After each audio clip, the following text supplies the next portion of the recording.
ఇస్తూ బెంగళూరు ప్యాలెస్ గురించి, ఆ బెంగళూరు ప్యాలెస్ గురించి కూడా కొన్ని విషయాలు ఇప్పుడు బయటకు వస్తూ ఉన్నాయి. మొత్తం 23 ఎకరాల్లో కట్టిన అద్భుతమైన రాజప్రాసాదం లాంటి ఒక భవనం అట. ఆ భవనానికి జగన్మోహన్ రెడ్డి అఫీషియల్గా, మరి అన్అఫీషియల్గా నాకు తెలియదు కానీ అఫీషియల్గా దాదాపు 10 ఏళ్ల తర్వాత ఆయన వెళ్ళారు.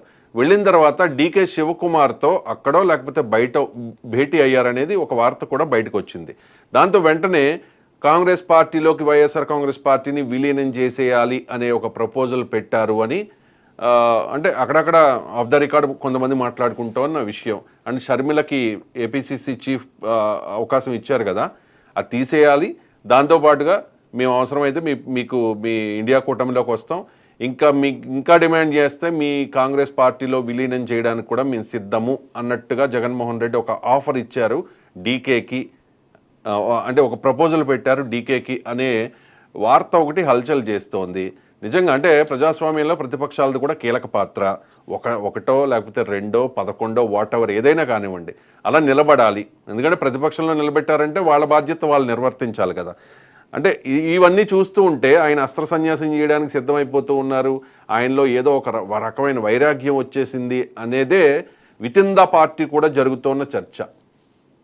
అరుణ్ గారు, ముమ్మాటికి తల్లి కాంగ్రెస్ లో పిల్ల కాంగ్రెస్ ఎప్పుడైనా కలవాల్సిందే అండి. తల్లి కాంగ్రెస్ కి జగన్మోహన్ రెడ్డి, పిల్ల కాంగ్రెస్ కి మధ్య చెల్లి అడ్డంగా నిలబడింది. ఇప్పుడు ఆ చెల్లి అడ్డం అనేది తొలగితే ఖచ్చితంగా 100% ఈ పార్టీని తీసుకెళ్లి అందులో కలిపేసి మాక్సిమం అతను నాకు తెలిసి ఒక 1 year లో వైసీపీ పార్టీ యొక్క రూపురేఖలు పూర్తిగా మారిపోతాయి సార్. ఈ 40% ఓట్ బ్యాంక్ ఉంది, ఇంకా క్యాట్ ఉంది, జెండాలు, కార్యాలయాలు ఇవన్నీ కూడా ఆంధ్ర రాష్ట్రం నుంచి నాకు తెలిసినంత వరకు కనుమరుగైపోతాయి. ఎందుకంటే నిలబడటానికి అక్కడ ఛాన్స్ లేదు. ఇతని మీద ఉన్న కేసులు, ఇతని మీద ఉన్న అవినీతి చరిత్ర, ఇప్పటికి ఆల్రెడీ గతంలో ఉన్న కేసుల నుంచి ఇప్పటివరకు బయటపడకపోతే ఇప్పుడు ఒక్కొక్క ప్రాజెక్టు, ఒక్కొక్క స్కీమ్ కదిలిస్తా ఉంటే ఎన్ని స్కామ్లు బయటకు వస్తున్నాయి. ఒక రేషన్ బియ్యం తీసుకున్నా, ఇసుక మాఫియా తీసుకున్నా, మద్యం పాలసీ తీసుకున్నా, లేదంటే వివిధ రకాలటువంటి వీళ్ళు తీసుకొచ్చినటువంటి పథకాలలో ఉన్నటువంటి అవకతవకలు కానివ్వండి, ప్రతి ఒక్కటి కూడా A to Z అటు సజ్జల రామకృష్ణారెడ్డి, ఇటు జగన్మోహన్ రెడ్డి, విజయసాయి రెడ్డి వీళ్ళతో మాత్రం ముడిపడింది. ఈవెన్ స్థానికుల ఎమ్మెల్యేలకు కానివ్వండి, లేదంటే మిగతా మంత్రిత్వ శాఖలకు కానివ్వండి కూడా అలాంటి సంబంధం లేదు. కేవలం ఒక 4-5 మధ్య తిరుగుతోంది మొత్తం స్కామ్ అంతా కూడా. ఖచ్చితంగా వీటి మీద ప్రభుత్వం యాక్షన్ తీసుకునిద్ది. ఆటోమేటిక్ గా జగన్మోహన్ రెడ్డి మళ్ళీ ఇంకా 4 కేసులు పెంచుకొని జైలుకి వెళ్లాల్సిన పరిస్థితి ఉంటుంది. జైలుకి వెళ్తే ఇంకా పార్టీ నడిపిన వాళ్ళు గతంలో అంటే షర్మిల నడిపింది. ఇవాళ ఆ షర్మిలకి వెన్నుపోటు పొడిచి బయటికి గెంటేశాడు. ఇవాళ పార్టీని నడపడానికి కూడా ఎవరు లేరు. ఇంకా పార్టీ జగన్మోహన్ రెడ్డి అనే వ్యక్తి కనుక వెళ్ళి కటకటాల మధ్యలో కూర్చుంటే పార్టీని నడిపేది ఎవరు? 100% ఇప్పుడు వాళ్ళకి అది తప్పనిసరి తీసుకెళ్లి కాంగ్రెస్ లో కలపడం అనేది ఖచ్చితంగా నివారించడానికి వీలు లేని పరిస్థితి అనమాట వైసీపీకి. డెఫినెట్ గా తీసుకెళ్లి కాంగ్రెస్ లో కలిపేస్తాడు.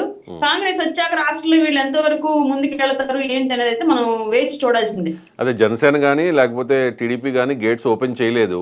ఆల్రెడీ భారతీయ జనతా పార్టీతో మిథున్ రెడ్డి, ఇంకో రెడ్డి పేరు ఏదో ఉంది మర్చిపోయాను నేను, వాళ్ళందరూ కూడా వెళ్ళి కలిసి మేము ఈ పార్టీలో జాయిన్ అయిపోతాము అని ప్రపోజల్ పెట్టినట్టుగా, దానికి వాళ్ళు నో చెప్పినట్టుగా ఓపెన్గా భారతీయ జనతా పార్టీకి చెందిన అమర్నాథ్ రెడ్డి ఎమ్మెల్యే ఆయన క్లియర్గా చెప్పారు. భారతీయ జనతా పార్టీలోకి వచ్చే ప్రయత్నం చేశారు మిథున్ రెడ్డి అండ్ కొంతమంది, మేము వద్దన్నాము, మేము తీసుకోము అలాంటి కళంకితుల్ని అని చెప్పేసి. అండ్ ఇంకొకటి పొంగనూరులో మనం చూసాం, చల్లా బాబు అక్కడ టీడీపీ ఇన్ఛార్జ్, ఆయన సమక్షంలో కౌన్సిలర్లు అందరూ కూడా జాయిన్ అయిపోయిన పరిస్థితి. రాష్ట్రంలో చాలా జిల్లాల్లో ఇదే పరిస్థితి ఉంది. ఒకవేళ జనసేన కానీ టీడీపీ కానీ గేట్స్ ఓపెన్ చేస్తే అది 1 year దాకా కూడా అవసరం లేదేమో. ఈ లోపలనే వైఎస్ఆర్ కాంగ్రెస్ పార్టీ ఖాళీ అయిపోవడం, మీరు అన్నట్టుగా జగన్మోహన్ రెడ్డి ఒక్కడే ఆ పార్టీలో మిగలడం జరుగుతుంది. అండ్ వైఎస్ఆర్ కాంగ్రెస్ పార్టీ అధికారంలో ఉన్నప్పుడు అలీ, శ్యామల ఇంకా కొంతమంది ఉన్నారు కదా, వాళ్ళందరూ కూడా సపోర్ట్ చేశారు జగన్మోహన్ రెడ్డికి. శ్యామల ఏమో క్షమించమని అడిగింది. అండ్ బోరుగడ్డ అనిలు, లేకపోతే శ్రీరెడ్డి, పంచప్రభాకర్ మీ విషయంలో ఎంత దారుణంగా అన్నం తినేవాడు ఎవడు మాట్లాడండి ఆ రకంగా. నేను ఒకసారి డిబేట్ పెట్టి కూడా ఖండించాను, అప్పుడు మీకు తెలుసు, మీరు కూడా ఉన్నారు ఆ డిబేట్లో. అలాంటి వాళ్ళందరూ ఇప్పుడు స్వరాలు గళాలు సవరిస్తూ ఉన్నారు. అండ్ రీసెంట్గా అలీ నిన్న పార్టీకి రిజైన్ చేసి రాజకీయాలు నాకు వద్దు బాబోయ్, ఇక రాజకీయాల్లో నేను ఉండను అని చెప్పేసిన పరిస్థితి. అంటే జగన్ని నమ్ముకున్న వాళ్ళు ఆ రకంగా అయిపోతూ ఉన్నారు.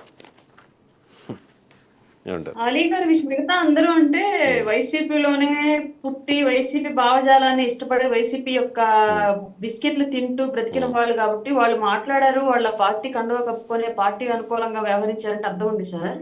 బట్ ఆలీ గారు అనే వాళ్ళు పవన్ కళ్యాణ్ గారికి అత్యంత ఆప్తులు. ఎస్. మరి ఆయన కళ్యాణ్ గారిని నమ్మలేకుండా జగన్ గారిని ఏం